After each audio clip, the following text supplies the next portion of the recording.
New Jersey-based Jini Energy is digging for oil in Syria, even though it clearly violates international law under the Geneva Convention. You don't have to dig too far to find out how this Jini clawed out of its oil barrel. First, the reason it violates international law. Jini Oil has been granted permits to drill in Syria not by Syria, but by Israel. That's because they're going to dig in the region of Syria known as the Golan Heights, which is occupied by the Israelis now. That occupation itself violates international law, and the drilling specifically violates the annex to the Fourth Geneva Convention. So Israel's right to dig there is hotly contested, and yet that's exactly what's happening with Jini Oil.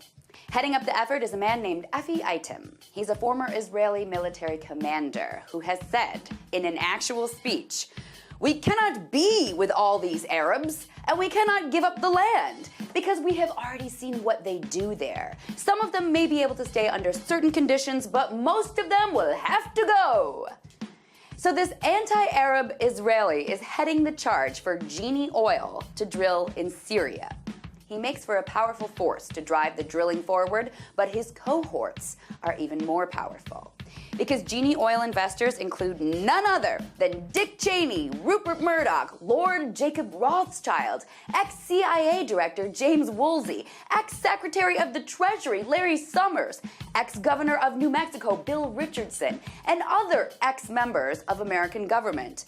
They are all invested in Jini Oil, and they all stand to profit big time for drilling in the already ravaged Syria. So it should come as no surprise that the project is moving along nicely. Jini just finished the flow testing phase and is now analyzing samples from their drilling site. So instead of putting money and food and help into Syria, these Western billionaires and their government cohorts are taking oil and money out of Syria. Apparently, there will be no putting this greedy Jini back into its barrel. Tonight, let's talk about that.